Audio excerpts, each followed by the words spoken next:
everyone, welcome back to the channel. This is Simran and welcoming you all to another study vlog. Basically preparing for my maths का exam. इसे तुम pre board या फिर UT कुछ भी कह सकते हो, क्योंकि मतलब नेम तो हमारे स्कूल वाले ने इनको प्री बोर्ड कर दिया, बट ये 40 मार्क्स के होते हैं और सारा सिलेबस नहीं होता. तो इस दिन मैं स्कूल से एग्ज़ाम दे के जल्दी आ गई थी एंड मैंने जल्दी पढ़ाई स्टार्ट कर दी थी. एंड यहाँ पे मैं कर रही थी वेक्टर्स अलजेब्रा वाला चैप्टर, क्योंकि मुझे वेक्टर्स अलजेब्रा और 3D वाला चैप्टर ना आते हैं और ये मुझे इजी भी लगते हैं और ये छोटे भी हैं. सो आई थॉट पहले इनको निपटा देती हूँ क्योंकि ये जल्दी हो जाएंगे. एंड हाँ, 3 घंटे में ये दोनों चैप्टर हो गए थे. मैं सारे सम सॉल्व नहीं कर रही थी, मतलब हर एक टाइप का एक दो सम सॉल्व कर लिए, कई मैंने सारे भी सम सॉल्व कर लिए थे, कुछ ऐसा से सीन था. तो मैं ऐसा कुछ कर रही थी. एंड बता दूं, मैंने मिसलेनियस एक्सरसाइज नहीं की. मिसलेनियस ना मैंने पहले की हुई थी और ना मतलब मैंने कभी प्रैक्टिस की हुई थी, ना मैंने इस अब की. बिकॉज मैंने सोचा अगर लास्ट पे टाइम मिला तो मिसलेनियस कर लूँगी, नहीं तो नहीं करूँगी, क्योंकि वो मेरे लिए न्यू सब है बिल्कुल. तो मुझे लेक्चर ही देखना पड़ेगा उनके लिए. सो अगर मुझे लास्ट पे टाइम मिला, मतलब क्योंकि मेरे पास मैथ्स के एग्ज़ाम में एक छुट्टी भी है, तो जिस दिन तुम ये वीडियो देख रहे हो बेसिकली 5 दिसंबर को मैं अपलोड करूँगी, तो मेरा एग्ज़ाम है 6 दिसंबर को. तो अगर मुझे टाइम मिला लास्ट में तो मैं तब कर लूँगी. एंड इतने में मेरा वेक्टर्स वाला चैप्टर भी हो गया था. इसको अराउंड आई थिंक 1.5 घंटे में हो गया था. एंड ये मैंने NCERT सॉल्व की थी. मैं और कोई सॉल्व नहीं करती होती एग्ज़ाम के पहले, कोई और बुक सॉल्व नहीं करती होती, मैं सिर्फ NCERT सॉल्व करती होती हूँ.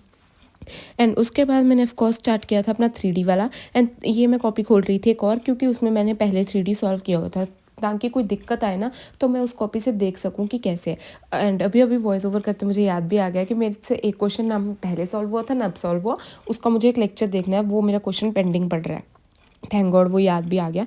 एंड इसमें तो एक ही एक्सरसाइज थी करने वाली. बेसिकली मैं एग्जांपल्स वगैरह नहीं सॉल्व करती होती, सिर्फ एक्सरसाइज सॉल्व करती हूँ. इसमें 15 सम थे आई थिंक, जिसमें से मैंने 10-12 सम सॉल्व किए होंगे आई थिंक सो. बाकी मेरे एग्जैक्ट याद नहीं है. एंड अभी मैं थोड़ी सी टाइम लैप्स ना अच्छी रिकॉर्ड करने लग गई हूँ, थैंकफुली. एंड उसके बाद मैंने टू डू लिस्ट पे टिक लगाई कि मेरे दोनों चैप्टर हो चुके हैं. एंड ठंड भी बहुत हो गई थी उस टाइम. एंड उसके बाद मैंने स्टार्ट किया था कॉन्टीन्यूटी एंड डिफरेंशिएबिलिटी वाला चैप्टर. हाँ, कॉन्टीन्यूटी एंड डिफरेंशिएबिलिटी.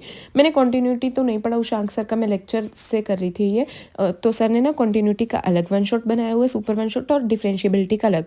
तो मैं सिर्फ डिफरेंशिएबिलिटी वाला देख रही थी, क्योंकि कंटिन्यूटी बहुत ईजी होती है और लाइक ऐसा है ना कि कंटिन्यूटी कम आती है पेपर में, ज़्यादा डिफरेंशिएबिलिटी आती है. वो 2 घंटे 40 मिनट का लेक्चर था. तो सबसे पहले मैंने ऐसी लाइन वाली कॉपी पे स्टार्ट करना किया था काम. बट वो ना ऐसा हो रहा था कि एक लाइन में काम पूरा नहीं आ रहा था, तो ना मुझसे मेस क्रिएट हो रहा था. तो मैंने उसके बाद वाइट पेजेस ले लिए थे, बेसिकली अपनी कॉपी से फाड़ के वाइट पेजेस वाली. तो उस पर बाद में करने लगी थी, बट मैंने थोड़े से सम इस पर भी किए थे. एंड ये चैप्टर मैंने पहले भी 1-2 बार पढ़ा हुआ है, बट ना ऐसा था कि मुझे फिर से पढ़ना था. मैंने सोचा कि लेक्चर कर लेती हूँ, क्योंकि लेक्चर में ना ऑलमोस्ट सर सभी क्वेश्चन करवा देते हैं, तो ऐसा मतलब मुझे समझ भी आता रहेगा और मैं साथ साथ में खुद भी सॉल्व कर रही थी. लाइक मैं अभी यहाँ पे देखो, मैं वाइट शीट पे आ गई थी. मैं क्या कर रही थी ना कि जो जब सर स्लाइड पे क्वेश्चन लाते तो सबसे पहले उसे पॉज करके खुद सॉल्व करती, उसके बाद सर के सोल्यूशन देखती थी. So that is it I was doing. And ये मेरा उस दिन कंप्लीट नहीं हो पाया था जिस दिन का मतलब एग्ज़ाम था, क्योंकि बहुत लेंथी चैप्टर था ऑफकोर्स, और दूसरा मैंने थोड़ा सा रेस्ट भी कर लिया था, जल्दी भी सो गई थी.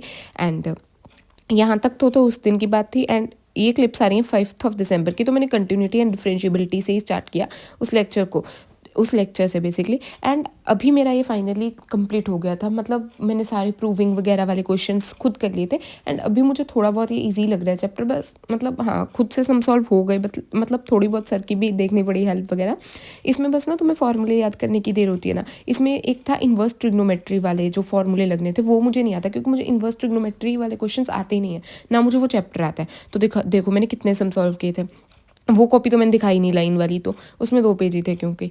एंड देखो पहले ये वाइट पेजेस इतने सारे थे, 7-8 थे, मतलब 16 हो गए होंगे अगर दोनों साइड की बात करें. उसके बाद इस कॉपी पे भी काफ़ी सम सॉल्व किए थे रेड पेन से, उसके बाद ब्लू पेन से. ये बताने की ज़रूरत नहीं थी, बट फिर मैंने बता दिया क्योंकि मेरे पास कहने के लिए कुछ नहीं था. सो एनीवेज, मेरे मैथ्स में ना ज़्यादा मार्क्स MCQs से कटते होते हैं, या मुझे कोई क्वेश्चन बिल्कुल नहीं आता होता है, ऐसे मेरे मार्क्स कटते होते हैं. एंड हेयर मैंने टिक लगाई कि मेरा ये चैप्टर भी हो गया. एंड उसके बाद मैंने स्टार्ट किया लीनियर प्रोग्रामिंग मैंने अभी तक एक बार भी नहीं पढ़ा था. मैंने सोचा ही था कि एग्जाम के टाइम पढ़ूंगी. एंड ये ज़्यादा इजी चैप्टर ही था, लाइक कुछ नहीं था इसमें. ये 1 घंटे 18 मिनट का लेक्चर था जो मुझसे कंप्लीट भी हो गया. अभी मुझे करनी है, अभी इस व्लॉग में मैं इतना ही पढ़ूंगी. बाकी मेरी जो प्रोबेबिलिटी बच रही है वो मुझे ना लेक्चर देखना पड़ेगा, क्योंकि वो मुझे टफ लगा. प्रोबेबिलिटी करनी है मुझे, और उसके बाद सभी के फॉर्मूले एक बार रिवाइज करने, अगर टाइम मिला तो miscellaneous. So that's it for this vlog guys. Hope you guys like this one and wish me luck in the comment section. Bye bye, take care, subscribe for more.